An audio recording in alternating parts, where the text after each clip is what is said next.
السلام علیکم ورحمۃ اللہ وبرکاتہ۔ آج ہم بات کریں گے کہ گھوڑے کے گوشت کے حوالے سے اور گدھے کے گوشت کے حوالے سے۔ اکثر گھوڑے کے گوشت کے حوالے سے حنفی حضرات جو بر صغیر میں رہتے ہیں ان کی طرف سے سوال کھڑے کر جاتے ہیں، یہ کہتے ہیں کہ گھوڑے کا گوشت نہیں کھا سکتے، یہ مکروہ ہے، دیگر الفاظ اس کے لیے استعمال کرتے ہیں۔ بلکہ ان کے جو حنفی دوسرے بھائی ہیں ترکی کے حنفی، وہ سب کے سب گھوڑے کا گوشت کھاتے ہیں، اور وہاں پر گھوڑے کی بہت ساری ویرائٹی بنائی جاتی ہیں، اسپیشلی وہاں کے کباب جو ہوتے ہیں وہ گھوڑے کے ہوتے ہیں۔ تو ان میں آپس میں ہی کچھ فرق موجود ہے، اور ایک ملک میں آ کے وہی کہتے ہیں کہ یہاں پر یہ مکروہ ہو جائے گا گوشت، اسے نہیں کھا سکتے، اور دوسرے ملک میں جا کے یہ کھاتے ہیں۔ اب ہم دیکھتے ہیں کہ قرآن و سنت میں یہ کیا بات ہے، ان دونوں حنفیوں میں صحیح کون سے حنفی ہیں۔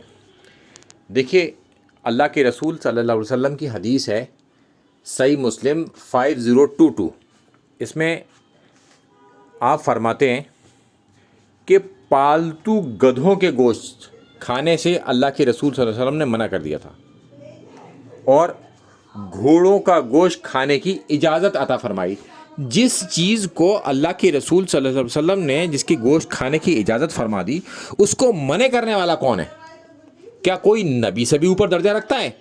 نبی کریم صلی اللہ علیہ وسلم جو ہے وہ اجازت دے رہے ہیں کہ یہ کام آپ کر سکتے ہیں، یہ چیز آپ کھا سکتے ہیں، اور کچھ لوگ بعد میں پیدا ہوئے اور وہ شریعت میں دخل اندازی کرنے لگے اور کہنے لگے کہ گوشت نہیں کھا سکتے، یہ مکروہ ہے، دیگر الفاظ اس کے لیے استعمال کرنے لگے، اور طرح طرح سے تعویلیں کرنے لگے اپنی بات صحیح کرنے کے لیے۔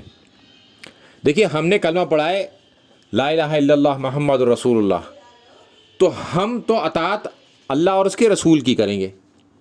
اب کسی کو کسی اور کی اطاعت کرنی ہے تو اسے اس کے حال پر چھوڑ دیے، بات کو بس بتا دیجئے۔ جو جن لوگوں کے پیچھے چلے گا وہ ان لوگوں کے ساتھ کھڑا ہوگا۔ ہم نبی کریم صلی اللہ علیہ وسلم کی کبھی مخالفت نہیں کر سکتے، لہٰذا گھوڑے کا گوشت کھانے کی اجازت ہے۔ اگر کوئی ہم سے پوچھے گا تو ہم بتائیں گے گھوڑے کا گوشت کھایا جا سکتا ہے، چونکہ ہمارے علاقے میں اتنا زیادہ مہنگا ہوتا ہے تو یہاں پر کھایا نہیں جاتا۔ ادروائز اگر کہیں کسی کو کوئی موقع ملے تو وہ کھا سکتا ہے۔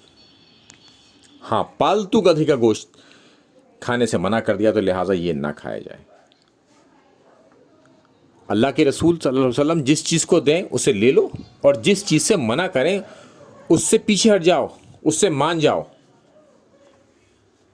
یہ واضح حکم قرآن کے اندر موجود ہے، ہم قرآن کے ساتھ ہی کھڑے رہیں گے، کوئی کچھ بھی کہتا رہے۔